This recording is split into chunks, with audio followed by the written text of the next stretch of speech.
बिस्मिल्लाहिर्रहमानिर्रहीम। 4th class आज हमने डिस्कस करनी है crystal field theory about the transition complexes.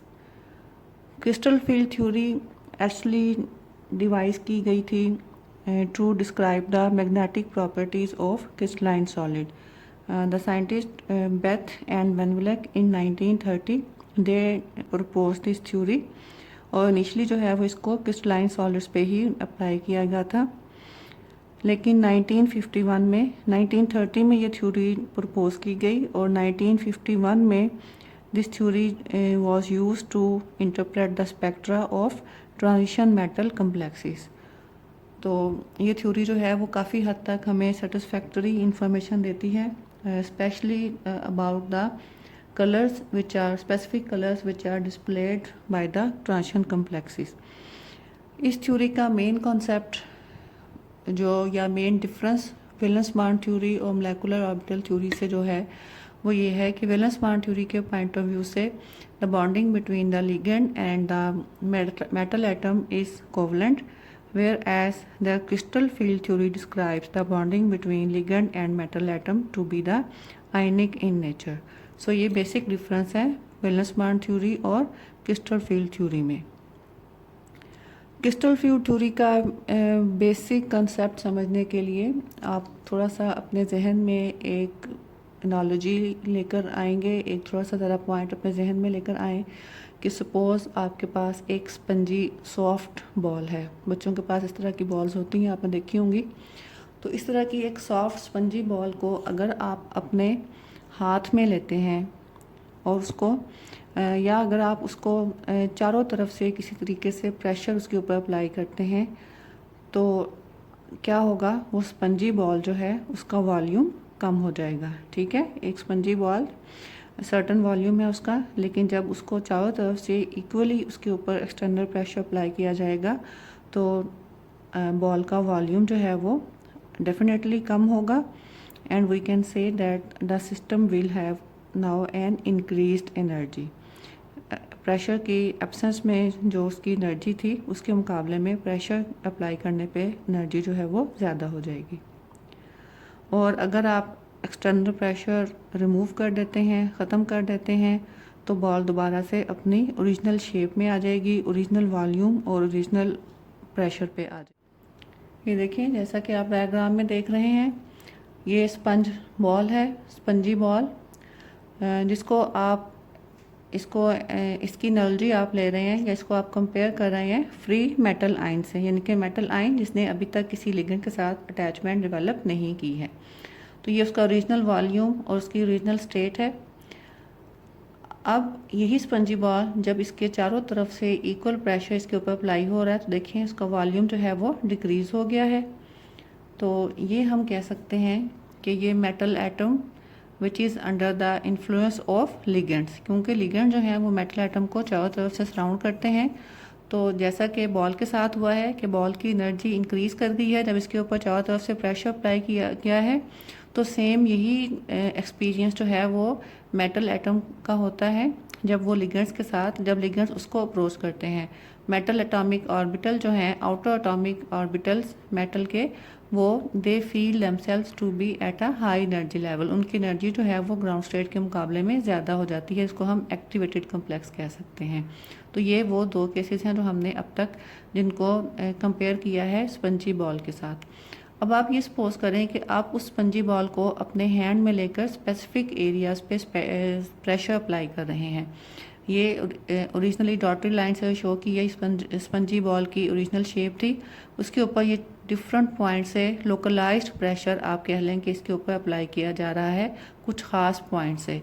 तो जिन पॉइंट्स पे प्रेशर अप्लाई हो रहा है उन पॉइंट से बॉल जो है वो जाहिर है कि अंदर की तरफ प्रेस हो जाएगी, और जो एरियाज़ प्रेशर फील नहीं कर रहे हैं, जिन एरियाज़ पे प्रेशर अप्लाई नहीं हो रहा है, ओब्वियसली वो एरियाज़ जो हैं वो बल्ज आउट हो जाएंगे। बल्ज आउट मीन बाहर को निकल आएंगे। जैसे आप बॉल को स्क्वीज़ करेंगे अपने हाथों में रखकर, तो जहाँ से आपने प्रेशर अप्लाई किया है जाहिर है कि वो वाले एरियाज़ जो हैं बॉल के अंदर की तरफ प्रेस हो जाएंगे, रिमेनिंग एरियाज़ जो हैं दे विल बल्ज आउटसाइड। तो same is the case with the atomic orbitals of metal atom.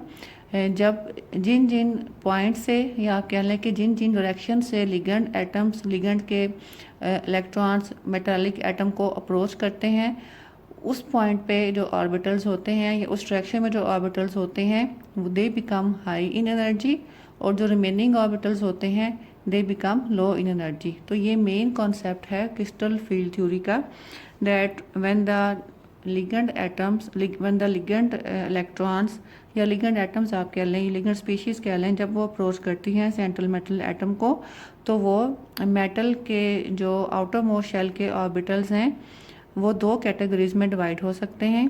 Those orbitals which are directly in the pathway of the ligands, they feel themselves or they become at a higher energy level, whereas those atomic orbitals of metal atom which are not lying directly in the pathway of ligand or electrons, they remain or they go to a low energy state। तो ये दो तरह से यानी कि orbitals दो categories में divide हो सकते हैं। This division is called as crystal field splitting. यहाँ से भी आप पढ़ सकते हैं and that the d orbitals of metal ions which are directed along the approaching ligands would attain a higher energy level due to the electronic repulsion। Energy high क्यों होगी? क्योंकि मेटल के आउटर मोस्ट शेल के electrons और ligands के electrons एक दूसरे को रिपेल करेंगे। As a result, some of the d orbitals will acquire higher energy state than the others। This change in the energy of degenerate d orbitals is called as crystal field splitting। क्योंकि d orbitals जो 5 किस्म के d orbitals होते हैं, आपको पता है कि वो सेम एनर्जी लेवल पे होते हैं, उनको हम degenerate orbitals कहते हैं। लेकिन जब लिगेंड उनको अप्रोच करते हैं तो क्रिस्टल फील्ड थ्योरी के पॉइंट ऑफ व्यू से अब वो degenerate नहीं रहते। क्रिस्टल फील्ड स्प्लिटिंग को हम यूँ डिफाइन कर सकते हैं that the separation of 5d orbitals of the metal ion into 2 sets having different energies is called crystal field splitting. अब हम देखेंगे कि वो कौन से d ऑर्बिटल्स होते हैं जो कि हाई एनर्जी लेवल पे जाते हैं और कौन से d orbitals low energy level पे रहते हैं। उसके लिए हमें ज़रा इनकी ओरिएंटेशन, इनकी अरेंजमेंट समझना होगी d ऑर्बिटल्स की। The orientation of d orbitals in space, इसको आप यहाँ पे फिगर से देख सकते हैं। ये सेंट्रल मेटल एटम है और इसके अराउंड जो एक्सिस हैं, जैसा कि आपको पता है एक्स वाई और जेड एक्सिस, और साथ ही हम इनके एक्स प्राइम, वाई प्राइम और जेड प्राइम इस तरह से शो कर सकते हैं। अब मेटल के जो d ऑर्बिटल जिनको हम D X Y, D Y Z और डी जेड एक्स से डिनोट करते हैं, ये ऑर्बिटल्स जो हैं geometrically they lie between the X Y, Y Z and Z axis. यानी कि डी एक्स वाई जो है ये कहाँ पे होगा? It will be in between the X and Y axis. उसकी एक लोब जो है वो इन एक्स और वाई एक्सिस के बीच में होगी और दूसरी लोब जो है वो इधर एक्स प्राइम और वाई प्राइम के दरमियान में। Similarly, dyz जो है it will be lying between the y and z axis and zx will be lying between the z and x axis. Whereas the remaining two d orbitals that are dx square minus y square and dz square, they lie exactly along the x, y and z axis. dx square y square will be lying along the x axis and y axis, whereas dz square lies along the z axis.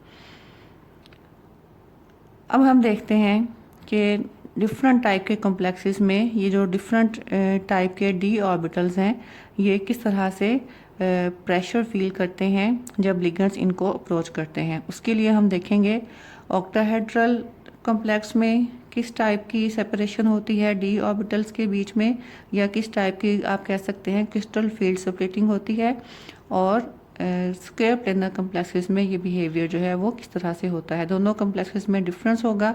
Next lecture में इंशाल्लाह हम इन दोनों को 1 bye 1 discuss करेंगे। उस वक्त तक के लिए अल्लाह हाफिज़।